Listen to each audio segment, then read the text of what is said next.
हमारी मीटिंग का बंदोबस्त हो गया? Yes sir. सूर्यदेव सिंह को आप जेल के तहखाने में मिल सकते हैं। गवर्नमेंट डिसिप्लिनरी एक्शन का मामला है, इसलिए हमारे साथ हमारे सेक्रेटरी के अलावा और कोई नहीं जाएगा। Right sir. This way please.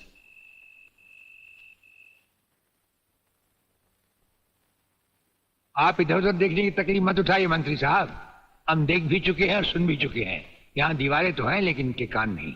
आपका वागले से अलग हो जाना, वागले का भरी अदालत में आपके खिलाफ बयान देना, आपका गिरफ्तार होना भाई ये सब मेरी समझ में पूरी तरह से नहीं आया। इसलिए तो आपको हमने याद किया है। और जब कभी सुबह समझा जाता है तो इंस्पेक्टर वागले इसी तरह भेस बदल कर हमसे मिलने यहाँ आते रहते।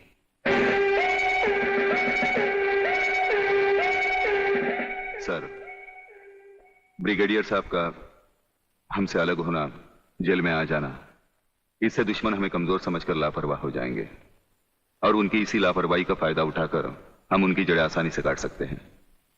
हम जिन जराइम की तलाश में हैं, उसकी कुछ जड़ें इस जेल की चार दीवारी में भी पैवस्त हैं।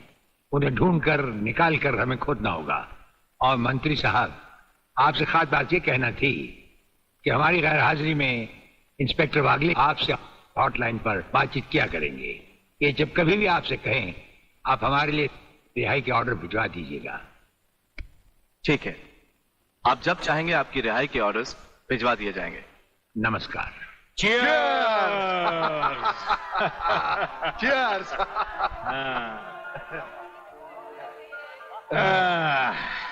नया साल बहुत बहुत मुबारक हो प्रलयनाथ। नया साल तुम्हें मुबारक और सूर्यदेव सिंह का जेल जाना मुझे मुबारक। राधा बिटिया कहीं नजर नहीं आ रही। नजर तो तुम्हारा बेटा रसिक नाथ भी नहीं आ रहा। अरे भाई, इन नौजवान लोगों का हम बूढ़ों से क्या मतलब। मना रहे होंगे कहीं नया साल अपने जवान दोस्तों के साथ। प्लीज रसिक, ऐसा मत करो ना। अगर ऐसा नहीं करूंगा तो नए साल का सेलिब्रेशन अधूरा रह जाएगा मेरी जान। रसिक, तुम जानते हो मैं तुम्हारे बच्चे की माँ बनने वाली हूँ। माँ? यानी प्रेग्नेंट?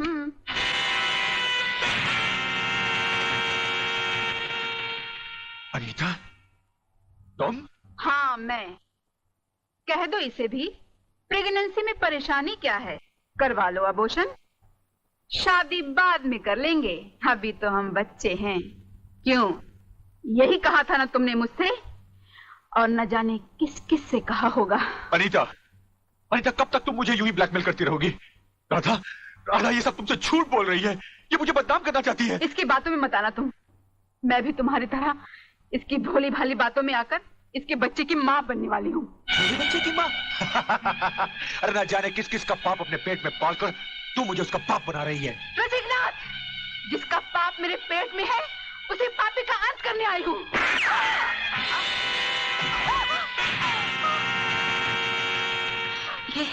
ये तुमने क्या किया रसिक? तुमने इसे मार डाला? तो और क्या करता? हजारों औरतें जबरदस्ती मेरे गले पड़ रही थी। आज मैंने तुम्हारी सही शक्ल देख ली है रसिकनाथ। अगर ये एक बाजारू औरत थी तो तुम भी एक बाजारू कुत्ते हो जो जगह जगह मुंह मारते फिरते हो। मैं आज तुम्हारा भांडा फोड़ कर रहूंगी। मैं अभी पुलिस को फोन करती हूँ। साली, ज्यादा समझदार बनने की कोशिश की तो तेरा भी यही आशा कर दूंगा, समझे?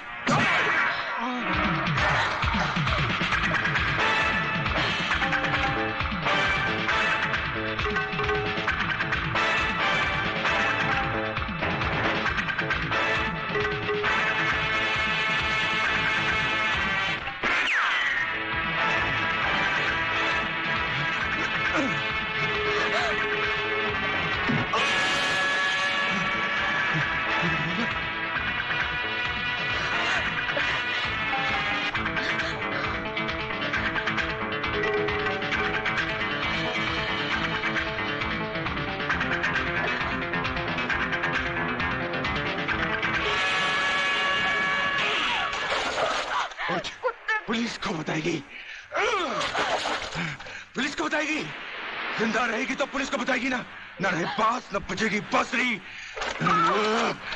मैं तुझे खत्म कर दूंगा कमीनी।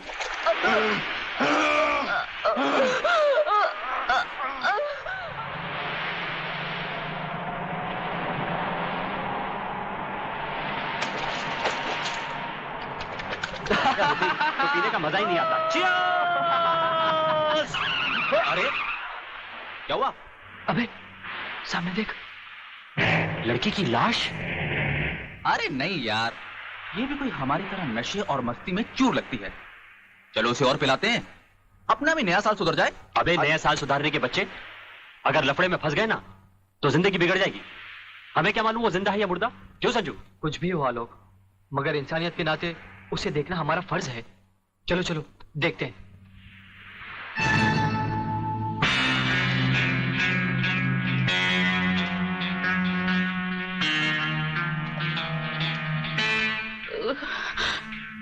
मुझे मत मारो प्लीज।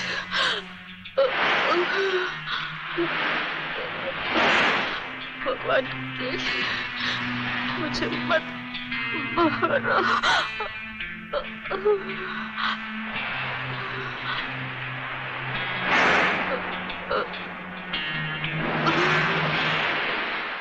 अरे ये तो फिर से बेहोश हो गई।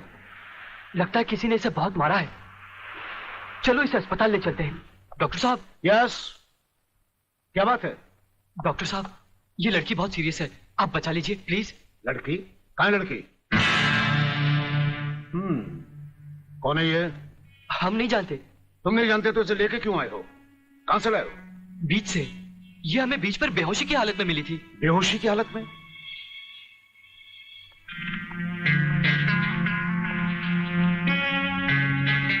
इसकी हालत तुम लोगों ने इसके साथ 31st नाइट मना के तो नहीं की है ना? हम लोगों ने? ये क्या कह रहे हैं डॉक्टर साहब? नहीं नहीं, हम लोगों ने ऐसा कुछ नहीं किया। देखा तुम लोगों ने? मैं तुम लोगों को पहले ही कह रहा था। मगर नहीं यार, चुप रह तू, डरता क्यों है? डॉक्टर साहब, ये वक्त इधर उधर की बातों का नहीं है। हम पर भरोसा कीजिए और जल्दी से इलाज कीजिए। बातों से समझदार मालूम होते और मुंह से शराब की बदबू भी आ रही है। लेकिन भाई मेरे ये मामला तो पुलिस का है। पुलिस? हाँ। मगर पुलिस क्यों डॉक्टर साहब? क्योंकि इस तरह के केसेस पुलिस में दर्ज करवाए जाते हैं। मैं इंस्पेक्टर को अभी बुलाता हूँ। इंस्पेक्टर नीचे बैठा है। डॉक्टर साहब, संजय। आप लोग बैठिए। इंस्पेक्टर, कहाँ गए वो लोग? साहब, हम लोगों को मार के वो दोनों भाग गए। क्या बात है डॉक्टर साहब, आप इतने परेशान क्यों हैं? इंस्पेक्टर साहब, पता नहीं वो 3 लड़के इस लड़की को बेहोशी की हालत में यहाँ लाए। मैं आपको बुलाने गया, इतने में वो भाग गए। भाग गए?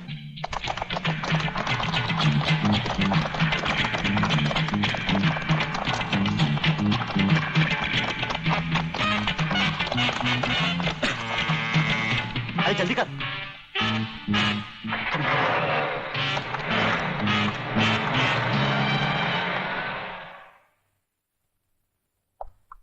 सर, ये है उस लड़की की मेडिकल रिपोर्ट। रेप केस है? नो सर, लड़की के पेट में 2 महीने का बच्चा है। लड़की को होश आया? No sir. उसका कुछ अता पता? अब तो उसके होश में आने के बाद ही पता लगेगा कि वो कौन है और उसके पेट में बच्चा किसका है। अंकल सेब में अंकल। अरे अंकल सेब में अंकल। अरे बेटे, अंग्रेजी को मार गोली और हिंदी में समझा। क्या बात है? काकाश्री, पिताश्री मेरे परलोक सुधारने का प्रबंध कर रहे हैं। अरे वो मेरी हत्या कर। तुम जैसी कमीना औलाद को मार डालना ही बेहतर होगा। देखता हूँ आज तुम्हें कौन बचाता है। प्रलयनाथ, तुम बीच में मत बोलो जीवनलाल। इस कमीने ने आज मेरी इज्जत मिट्टी में मिला दी है। मैं इसे जान से मारू। बात क्या है? क्या किया इसने? ये बात तुम मुझसे पूछो तो अच्छा होगा। अच्छा अच्छा, रुक जाओ, शांति करो।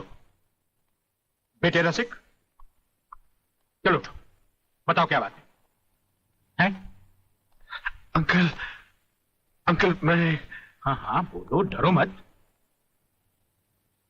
अंकल मैं एक लड़की से मोहब्बत करते हो, यही ना? हाँ। तुम भी कमाल करते हो प्रलयनाथ। बेटे की मोहब्बत बर्दाश्त नहीं कर पाए, उसे मारने पर तो लाए। अरे मोहब्बत करना तो आजकल के नौजवानों का फैशन है। बात यह नहीं है जीवनलाल, सच तो यह है कि इसकी मोहब्बत के चक्कर में वो लड़की इसके बच्चे की मां बनने वाली। ओहो, तो इसमें कौन सी नई बात है? करवा दो शादी। और अगर लड़की अपने बराबर की नहीं है तो करवा दो एबॉर्शन। मगर जीवनलाल बात यह अरे है। यार, ऐसे मामले में बात कुछ नहीं होती। सीधी सी बात है, अगर वो लड़की नहीं मानती तो पैसे वैसे देकर अपनी जान छुड़वा लो, और अगर फिर भी नहीं मानती तो तुम्हारे लिए किसी की जान लेना कौन सी नई बात है। प्रलयनाथ, तुम तो खामखा उस लड़की के लिए अपने बेटे की जान के पीछे पड़े हो। दरअसल बात यह है जीवनलाल कि वो लड़की तुम्हारी बेटी राधा है।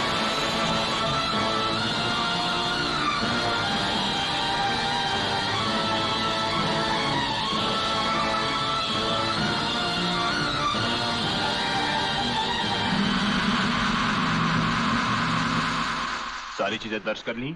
जी साहब। और हाँ, इस डेड बॉडी को जल्द से जल्द पोस्टमार्टम। साहब ये पर्स मिला है।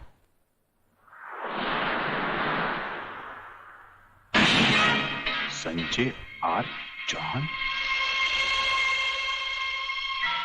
मेरा पर्स बीच पर या अस्पताल में गिरा है। अगर वो पुलिस को मिल गया तो कहीं हम फंस ना जाएं। नहीं यार, अरे जब हम लोगों ने कुछ बुरा किया ही नहीं है तो हम फंस क्यों जाएंगे?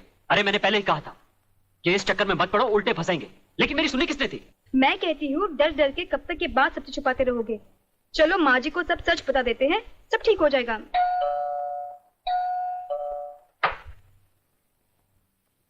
नमस्ते। नमस्ते।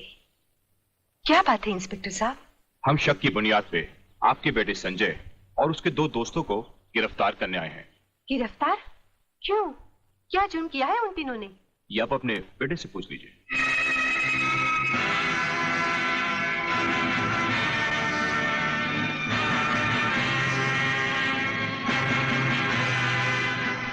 वाह गोटिया वाह, क्या खुशखबरी लाया है।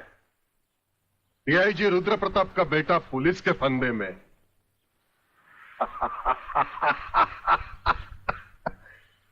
बाप ईमानदारी की मौत मर गया, अब बेटा कानून की मौत मरेगा।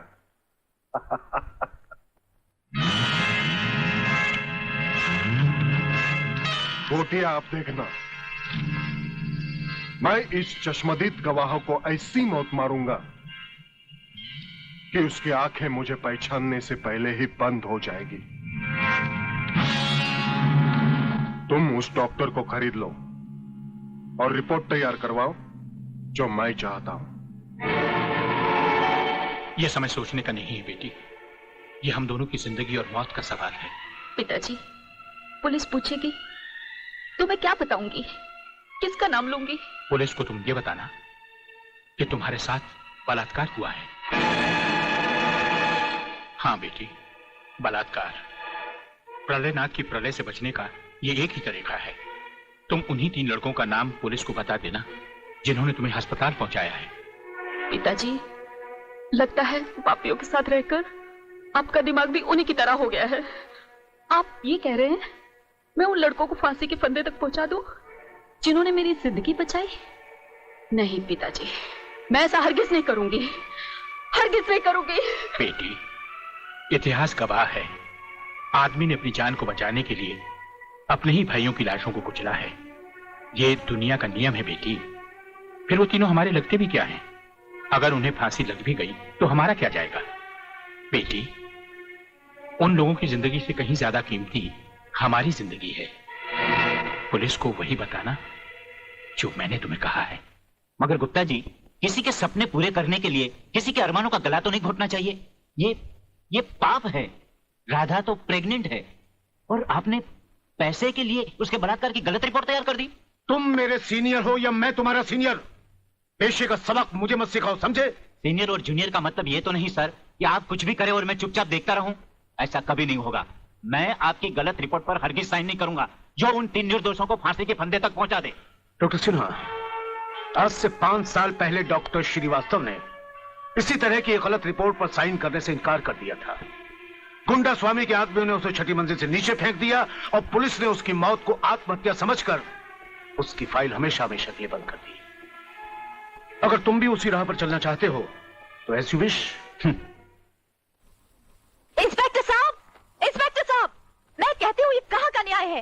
कैसा कानून है जो 3 मासूमों को सोचे समझे बिना हवालात में बंद कर दिया? मैं पूछती हूँ क्या हो गया है इस देश के कानून को? अगर पुलिस वाले इस तरह पुलिस स्टेशन में सोते रहे तो निर्दोष लोग जेल में नहीं जाएंगे तो कहाँ जाएंगे? उठो! कौन तुम? नींद की गोली खाकर सोया है या गांजे की? दिखता नहीं क्या? लड़की हूँ मैं, आलोक की बहन, जिसे तुम्हारे कोई बहादुर इंस्पेक्टर ने बलात्कार के जुर्म में पकड़ा है।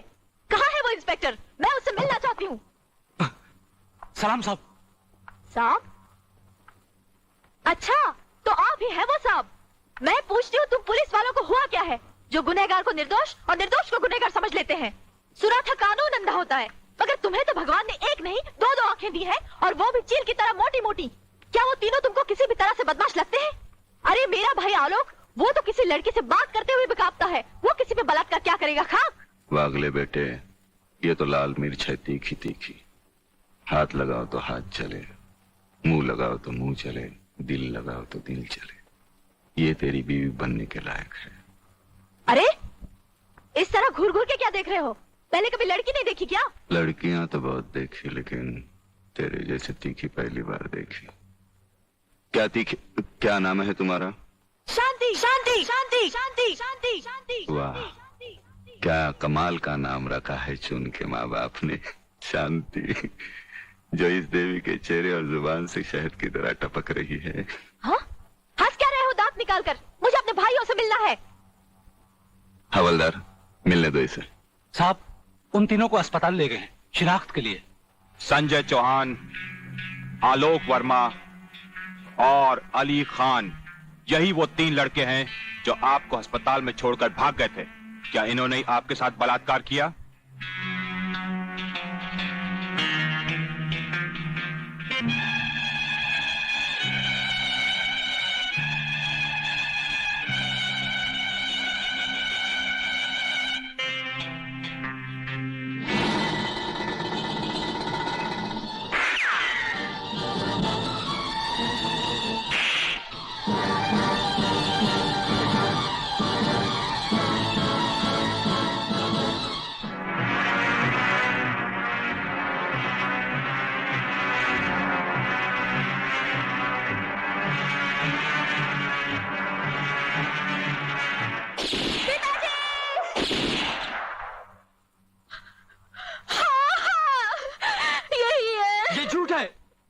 ये सरासर झूठ है।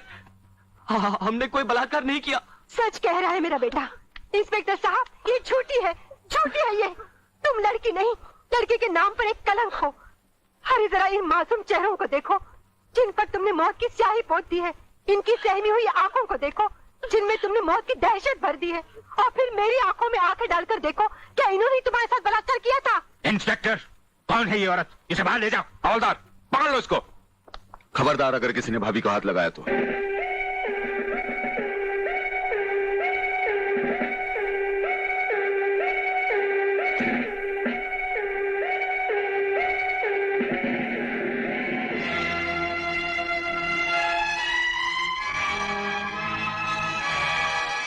इंस्पेक्टर फादले, आप जानबूझकर अनजान बन रहे हैं। आप अच्छी तरह जानते हैं कि ये डीआईजी रुद्र प्रताप चौहान की पत्नी है। याद है डीआईजी रुद्र प्रताप चौहान, जिनके अंतिम संस्कार पर आपने लंबा चौड़ा भाषण झाड़ दिया था, जो आज भी हम पुलिस डिपार्टमेंट के लिए आदर्श है, उनकी पत्नी है। तो ये भी किसी मामूली आदमी की बेटी नहीं है, ये इस राज्य के मंत्री जीवन लाल टंडेल की बेटी है। और जानते हो इन तीनों ने इसके साथ क्या नर्क किया है? कुछ नहीं किया। ये किसी की साजिश है जिसमें इन तीनों को फंसाया जा रहा है। लेकिन मैं भी दूध का दूध और पानी का पानी करके रहूंगा।